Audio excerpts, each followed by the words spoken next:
पति कैसा भी हो, पति का त्याग नहीं करना चाहिए। पति कैसा भी हो, अच्छा पत्नी कैसी भी हो, पत्नी का त्याग नहीं करना चाहिए। पत्नी, कई बार आदमी बोलता है पत्नी काली है, छोड़ देंगे। कई आदमी ने तलाक इसलिए दे दिया कि काली है। शादी ब्याह में मेकअप था तो थोड़ा गोरी लग रही थी, बाद में जब बिना मेकअप के देखा बोले तो काली है, तलाक। बोलो हाँ। कई बार तलाक छोटी छोटी बातों में हो जाता है, जिन बातों का कोई अर्थ नहीं है।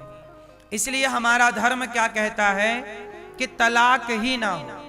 अच्छा, तलाक होना सही है कि गलत है? हैं? सही है? क्यों? तलाक होना सही है कि गलत है? सही है? आप बताओ मैया, क्या बोलती तू? तलाक लेना सही है कि गलत है? तलाक क्या ये भारतीय शब्दावली है? डिवोर्स क्या ये भारतीय शब्दावली है? हमारी संस्कृति हमें तलाक लेकर तोड़ना नहीं। हमारे रिश्ते में तलाक, डिवोर्स जैसी कहीं कोई शब्दावली नहीं है। हमारे यहाँ हमारी भाषा तोड़ना नहीं, जोड़ना सिखाती है। हम लोग जहां जिससे जुड़ गए तो सारी जिंदगी के लिए जुड़ जाते हैं। हमारे यहाँ पति पत्नी के रिश्ते को भी बोला जाता है 7 जन्म का है। बोलो हाँ। अब 7-8 जन्म तो भगवान जाने, लेकिन बोला यही जाता है। मतलब हमारे यहाँ रिश्ते होते हैं तो इसी भाव से कि अब ये टूटेगा नहीं। इसलिए ब्याह करने से पहले खूब बढ़िया से देखो, जल्दबाजी में ब्याह ना कर लेना। आजकल शादी ब्याह में धोखा बहुत मिल जाता है। लड़की पक्ष छिपा लेती हैं अपनी कुछ बातें, लड़के लोग भी छिपा लेते हैं अपनी बातें। इसलिए हम कहते हैं शादी ब्याह करो पर छिपाओ कुछ ना, सब बता दो पहले से, क्योंकि शादी के बाद पता चलेंगी तो फिर वो दरार आ जाएगी। हाँ कि ना? सही है गलत है? इसलिए हम कहते हैं कि जब तक विवाह ना हो जाए तब तक किसी स्त्री का, किसी पुरुष का गलत भाव से स्पर्श भी नहीं करना चाहिए। यदि आपने विवाह के पहले ही किसी स्त्री के संग, किसी पुरुष के संग रहकर संबंध बना लिए तो आप जब जो पत्नी आएगी, आपके जो पति आएंगे, आप तो उन्हें सारी जिंदगी धोखा ही दोगे ना। आप सारी जिंदगी कहोगे कि हम आपकी हैं, पर आप पहले किसी और के संग रह चुकी या रह चुके। इसलिए जब अपने पति के पास जाओ, अपने पत्नी के पास जाओ तो पवित्र विचारों से, पवित्र मन से, पवित्र भाव से जाना चाहिए। लेकिन आजकल शुद्धि बची ही कम है, शुद्धि समाप्त सी हो गई है। इसलिए आपसे हम बार बार कहते हैं कि विवाह के पहले किसी स्त्री, किसी पुरुष को गलत दृष्टि से देखना और स्पर्श करना इसे पाप कहते हैं। क्या कहते हैं? अब देखना जरा, शादी के पहले किसी लड़की, किसी लड़के के संग संबंध में रहना सही है कि गलत है? जोर से। इसे धर्म गलत मानता है, परंतु इसे संविधान सही मानता है। संविधान कहता है कि आप लिव इन में रहना चाहें तो रह सकते हैं। बोलो हाँ मैया। संविधान कहता है कि आप विवाह के पहले किसी स्त्री के संग, पुरुष के संग रहना चाहो तो रह सकते हैं, ये संविधान आज्ञा देता है। लेकिन धर्म आज्ञा, इसलिए धर्म लोगों को चुभने लगा है। धर्म लोगों को क्यों? क्योंकि लोग धर्म के बारे में सोचते कहां हैं। उन्हें तो वर्तमान के सुख से मतलब है। आज की इस गलती से भविष्य के परिणाम में क्या दिखेगा, इससे उन्हें कोई लेना देना नहीं है। इसलिए संविधान तो ये भी कहता है कि लड़की का ब्याह लड़की से कर दो, लड़के का ब्याह लड़के, समलैंगिकता। संविधान तो समलैंगिकता की भी इजाजत देता है। अब बताओ, आपने कभी सुना कि चिड़िया चिड़िया के संग रह रही है? बच्चे पैदा करने के लिए चिड़िया चिड़िया कर लेगी, है ना? फिर इस पूरी धरती में स्त्री पुरुष का विधान प्रकृति ने बनाया है। शेर है तो शेरनी है, हिरण है तो हिरनी है। बोलो हां। बिल्ला है तो बिल्ली है, कुत्ता है तो उसकी पत्नी कुत्ती भी है। नहीं, प्रकृति ने ईश्वर दोनों के जोड़े से बनाया, सिंगल नहीं बनाया किसी को। बोलो हां। नाग है तो नागिन भी है, नाग है तो नागिन भी है।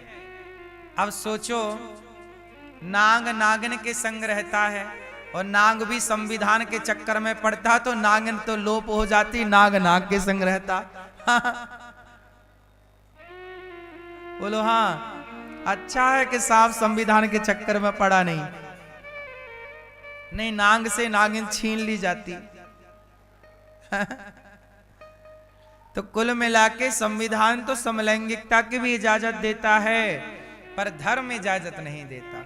अब आप ये देख लो कि संविधान, आप बताइए क्या आप अपनी बेटी का विवाह बेटी से कर देंगे? किसी बेटी से? क्या बेटे का विवाह किसी बेटे से कर देंगे?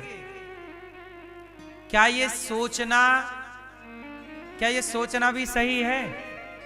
पर सोचो, हमारे देश के जज ऐसे ही सोचते रहते हैं, किसका ब्याह किससे करा दें। अब लड़का लड़की का ब्याह बहुत हो गया, अब लड़के लड़के का ब्याह कराओ, तो समलैंगिकता का कानून बना दिया। क्या करें बैठे ठाणे, और कुछ काम तो इतने सारे केस पेंडिंग में हैं, उन पर चर्चा नहीं है, देश हित में कोई डिसीजन नहीं है, समलैंगिकता के कानून बना रहे हैं। कानून बनाना ही था तो कसाईयों के खिलाफ गौ हत्या रोकने का एक आध कानून बना देते साहब। गौ हत्या रोकने का कानून बनाते, गौ हत्या रोकने का कानून नहीं बनाया, समलैंगिकता का बना दिया। बैठे ठाड़े क्या करें, करना है कुछ काम, समय बिताने के लिए समलैंगिकता का विधान। क्या करें?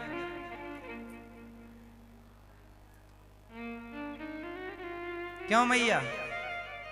इसलिए धर्म से चलो मेरी मां। किससे चलना है? जो व्यक्ति धर्म से चलेगा वो भारत के कानून का, संविधान का भी आदर करता रहेगा।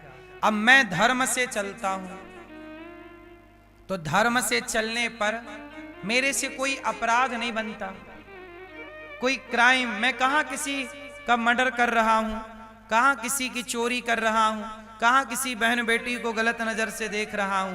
धर्म का ज्ञान है, इसलिए मैं किसी बहन बेटी को गलत नजर से नहीं देखता। मैं देखता हूं मेरे से बड़ी है तो मां के रूप में, बराबर की कोई बहन है तो बहन है, और छोटी बच्ची है तो बेटी के रूप में। मुझे धर्म ने सिखाया है कि स्त्री को कैसे देखना है। और जो संविधान को मानने वाले हैं उनमें से कुछ लोग कैसे हैं, चौराहे पर बैठ करके बहन बेटी को ताकते हैं, गलत नजर से कमेंट करते हैं। बोलो हाँ। धर्म को मानने वाला व्यक्ति, धर्म को मानने वाला, धर्म को जानने और मानने वाला व्यक्ति, उसके पास बहन बेटियां सुरक्षित हैं। लेकिन जो कानून को जानने वाले लोग हैं वो कई बार अपने ही कानून को तोड़ते दिखाई पड़ते हैं कि नहीं? हाँ या ना? इसका मतलब है कि धर्म ही वेश है मेरी मां। धर्म को राम जी धर्म से चलते हैं। राम का कानून क्या है?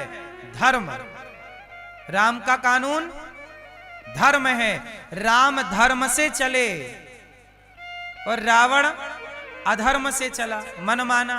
रावण का अपना कानून है, मन माना, जो मिलेगा चुरा ले आएगा, जो स्त्री अच्छी लगेगी वो कोई भी हो चुरा के ले आएगा।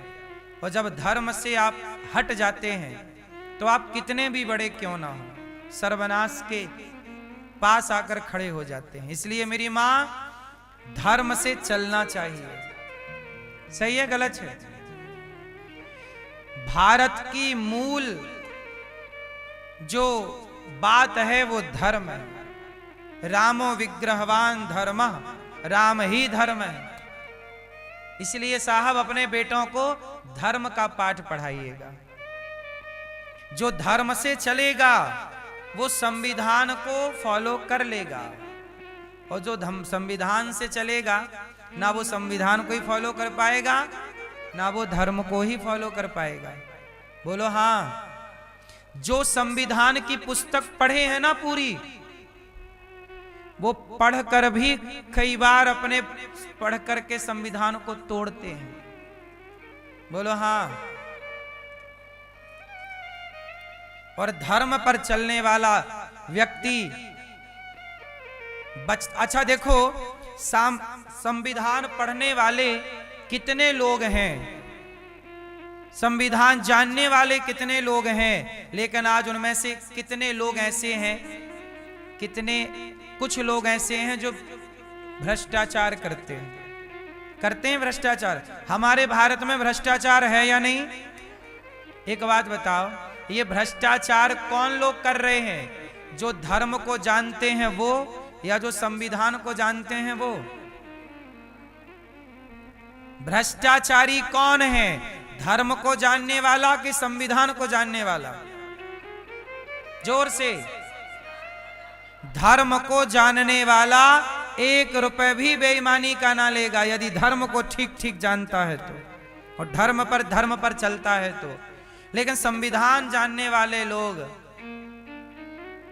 कितना घोटाला हमारे देश में होता है। सड़क बनाते हैं फिर खोद देते हैं, बोले लाइन डालनी भूल गई, फिर बनाई फिर खोद दी, सी भैया वाली लाइन और भूल गए थे भैया।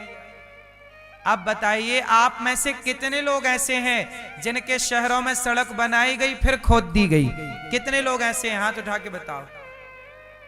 सोचो, आप सब इस बात के गवाह हैं। एक सड़क को बनाने में 100 करोड़ रुपया लगता है। मोटा मोटा उदाहरण से समझो, एक सड़क को बनाने के लिए कितना रुपया? 100 करोड़। कितना करोड़? 100 करोड़ यदि उसे बनाने में लगा है तो 50 करोड़ से ज्यादा तोड़ने में लगेगा, बल्कि ज्यादा लगता तोड़ने में।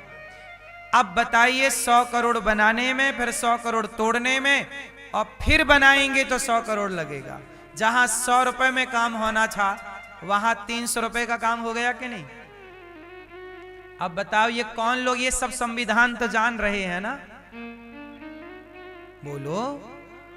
हम धर्म को जानते हैं, इसलिए हम राष्ट्र से प्रेम करते हैं। और राष्ट्र से प्रेम ये है कि सड़कें इस प्लानिंग से बनाई जाएं कि एक बार बने तो कम से कम 50 साल तक तो ठीक ठीक चलें सड़कें।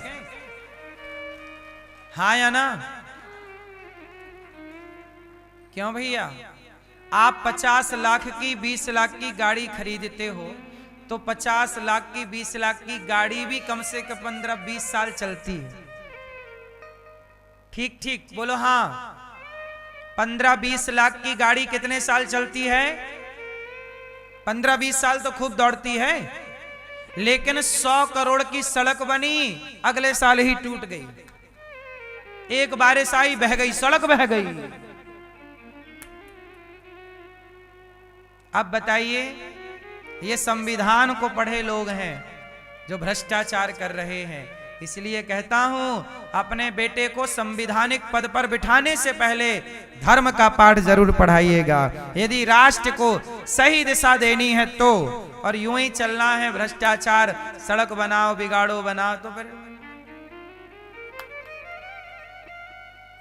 फिर कल रामचंद्र कह गए सिया से, ऐसा कलयुग जिसके हाथ में होगी लाठी भैंस वही चराएगा। ले गया भैंस। चलो, इसलिए धर्म का बहुत आवश्यक है जानना, धर्म को जानना। गोपियां भगवान के पास आई, गोपियों को भगवान धर्म पढ़ा रहे हैं। क्या पढ़ा रहे हैं? क्या पढ़ा रहे हैं? धर्म। पति की सेवा करना। जाओ सखियो अपने अपने घर, पति की सेवा। पति की सेवा करना धर्म है। पत्नी का आदर करना धर्म है। पति की सेवा करो। पति कैसा भी हो, अंधा, लंगड़ा, बहरा, काना, खोरा, शादी के पहले सब चेक करो, खूब बढ़िया से देखो, परिवार को चेक करो, उसका बैकग्राउंड देखो, उसका रहन सहन, खान पान देखो। शादी के पहले पूरी ठीक ठीक चेकिंग कीजिएगा। जल्दबाजी में ये ना हो कि बेटी का जीवन खराब कर दो आप, जल्दबाजी के चक्कर में। क्यों जी? पानी पियो छान के और विवाह करो जान के। पानी पियो छान के और विवाह करो। ऐसा ना हो कि शादी के बाद पता चला कि ये तो पराई औरत के चक्कर में है। अब फिर हो गया। शादी के बाद ये ना पता चले कि भाई शादी के पहले किसी और के चक्कर में है, शादी के बाद अपने वाले को ले गई घुमाने, हनीमून के बहाने ले जाके खाई में फेंक के आई और उसके संग इलू इलू चालू हो गया। अपने वाले को निपटा दिया महीने भर में। ऐसा भी तो देखने में आया है। फिर इसलिए खूब पड़ताल बढ़िया सी। और लड़की के माँ बाप और लड़के के माँ बाप, मैं आप लोगों से निवेदन करूं, यदि आपकी बेटी का किसी और के साथ चक्कर है, आपके बेटे का किसी और के साथ चक्कर है, तो आप अपनी बेटी को समझा दो ठीक ठीक। उसकी जोर जबरदस्ती से विवाह ना कराना, क्योंकि वो अपना तो जीवन बिगाड़ेगी, क्योंकि वो उसको मारेगी या मारेगा दूसरे के चक्कर में। अभी मैं एक खबर सुन रहा था कि एक बार अभी क्या हुआ कि एक पत्नी अपने यार के चक्कर में ऐसी पड़ी कि वो अपने यार को अपने घर पे बुला ली, बोली कि ये हमारा भाई है। उसके कुछ दिनों के बाद उसके पति को लगा चलो साला है, भाई है, दूर का रहा आया। रहते रहते उसे शक हुआ कि मेरी पत्नी का तो उसके साथ चक्कर है, तो उसने अपने पति को यार के संग मिलके मार डाला और मार के शरीर के टुकड़े उकड़े करके फेंक दिए। पुलिस में झूठी शिकायत दे आई कि पति लापता हो गए और दोबारा गई नहीं। और संयोग से फिर वो एक नाला से बहते बहते उसका शरीर कई दिनों बाद सड़ा हुआ शरीर मिला, तो उसके हाथ में उसका नाम लिखा था लड़के का। तो वो हाथ मिल गया, यहाँ से काट दिया था पर हाथ में लिखा था नाम। पुलिस ने देखा कि भाई ये इस नाम का लड़का की गुमशुदा कहाँ है, पता किया तो इसने लिखवाई थी कि मेरे नाम के पति लापता है, और मरवाया इसी ने इस तरीके से कि अब कभी मिलेंगे नहीं। लेकिन देखो क्राइम तो क्राइम है, कभी ना कभी सामने आएगा। बाद में फिर पकड़ी गई, यार के संग पकड़ी गई। तो आपने अपनी यारी के चक्कर में किसी बेकसूर को मार डाला।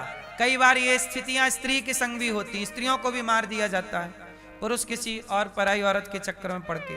तो ये कभी ना हो, इसलिए अपनी पत्नी अपने पति में समर्पित रहना चाहिए।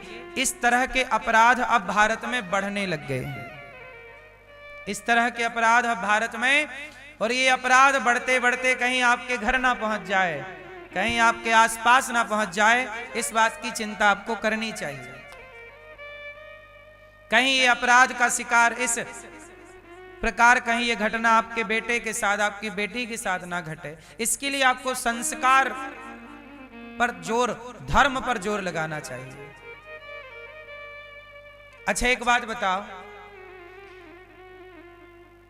धर्म को मानने वाला व्यक्ति क्या पराई औरत की तरफ आंख उठाकर देख सकता है? या स्त्री क्या पराये मर्द की ओर